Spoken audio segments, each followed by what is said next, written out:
Hey everybody, welcome back to this podcast. Today I'm attending a live 3-day training with Modissey, one of my favorite life coach person. So I'm just going to give you a little preview. It will slowly come upon you, but it will come upon you that you don't want it to end too soon, because you actually do want everything it came to give you. I got to that place. Well, I surrendered to it. I went, I can't change this, but what can I do? And I began to realize I could take some responsibility and do some things with what the shambles of it was. And while we had lost the building and lost the church and 5 new churches were emerging, there was the congregants and I had loaned money to that church to buy this beautiful facility we operated out of. And now the facility was gone. But the congregants' money and my money, I had invested too, was still owed. And everything else could go away, but I was not willing to say, I'm not going to pay that back. I decided, in the absence of having any business, new business, in the absence of having any job, I decided I'm going to set up an escrow fund and I'm going to take a portion of everything that I earn and I'm going to either pay it back or I will die trying. It just felt spiritually right to me because I knew deep down those congregants did not just, my beloved congregants did not just loan money to the church. They loaned money to me. They believed in me. And so I made that decision. And I knew that I still loved what I was doing. And so I decided to find a way to build a new business. I didn't know yet what I would do. I didn't know how I would do it. But I knew that first stage would be a reparation with the congregants who no longer had their church that we had built together. And that meant I had to I needed to do something where they could find me. So about maybe not quite 90 days, maybe 75 days, I got a call from a little church in Seattle area asking me if I would come and do 4 Wednesdays for them. And on the second Wednesdays, we're driving back late at night after a Wednesday evening service back to Portland, Oregon. A couple of the people who had worked with me in the church were helping me do this. We would drive up together and come back. I said, I really need to find a place now and let the congregants who want to come and find me. So we started something on Tuesday nights that we would call Sabbath Tuesday. People would come. I sent out to the mailing list that I had, and they told other people to come on a Tuesday night. And I would tell them, we're going to have a short service, at the end of which you can stay as long as you want. You can ask me any question, because the newspaper's version of it was very, very different than what the board and I knew had happened from the inside out. But the newspaper printed it. People didn't know what to think. So come, I said, you could ask any question you want. I'll stay as long as you want, and no question is out of bounds. And the first few months, I mean, people were hurt, mad, irate. How could you not know? Very good, healthy questions to ask. And I stood in it and with them, and we began to work through that. And after a few months, they didn't want to ask questions anymore. They still just wanted that service on Tuesday nights. And so I did that for almost 3 years until I could feel that piece of work had been done.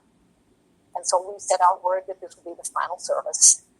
And meanwhile, I was building a new business.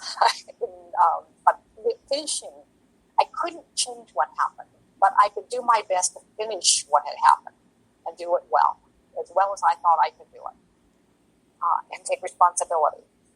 And so the last night, which is packed to the wall of people there, and I said, so this is the last service. We're going to end this the way we started it. I'll let you stay as long as you want. I will stay as long as you want me to, and I'll answer any question you have. If there's any final questions, this is your moment. And at the end, I said, I'm thinking, we're done. We've cleared this. It's good. Are there any final questions? And all these hands went up. And I just had this sinking feeling inside, like, oh my gosh, I thought we were going to pass a lot of this. And had an understanding. But now the questions were all different. They were, are you happy? Tell us about your new husband.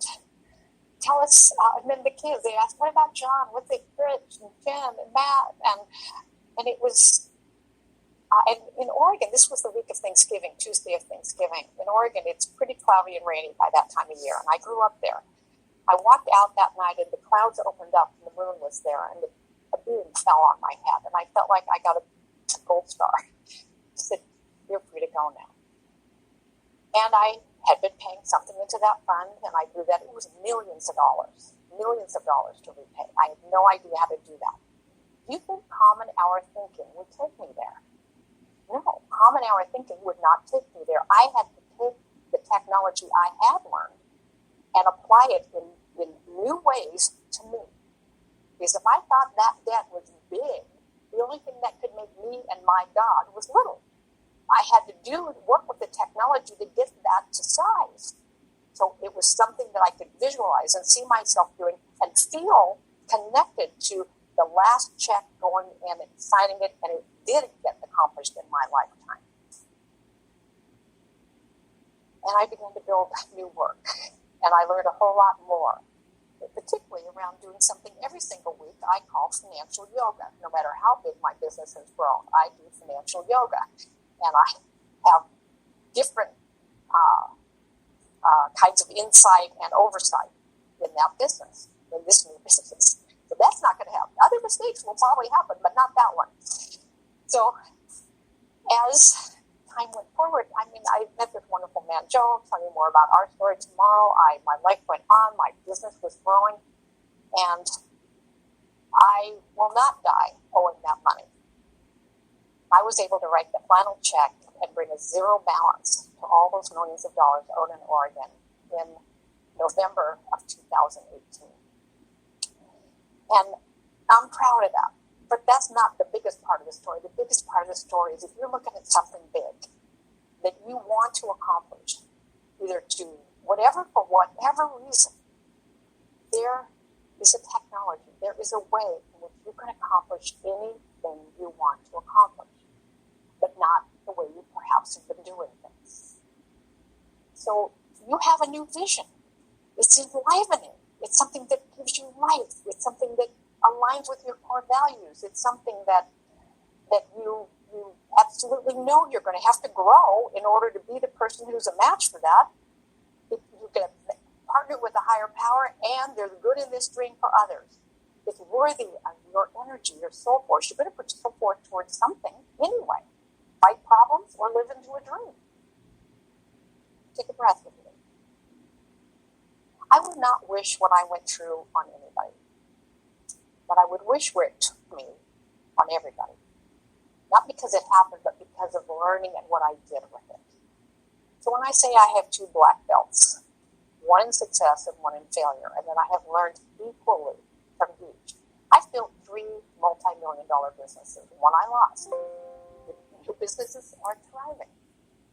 And I pour my heart and soul into them because I am loving. All right, that was Mary Modissey, and this is just a sample of the live training of a very actual first online live master dreamer builder institute. So if you want to find out more about her, go online at Mary Modissey. You probably watch some YouTube video will help you to get to know her, and it's not too late if you want to sign up. It's a lot of fun, and there's still 2 more days to go. So she also has tons of great meditation, wonderful material, wonderful videos.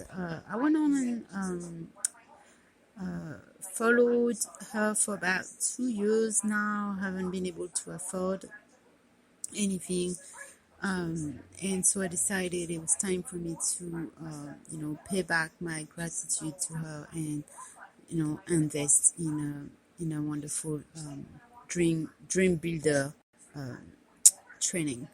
So I have another offer interview coming up. So this will be my next episode. I'll see you next time, everybody.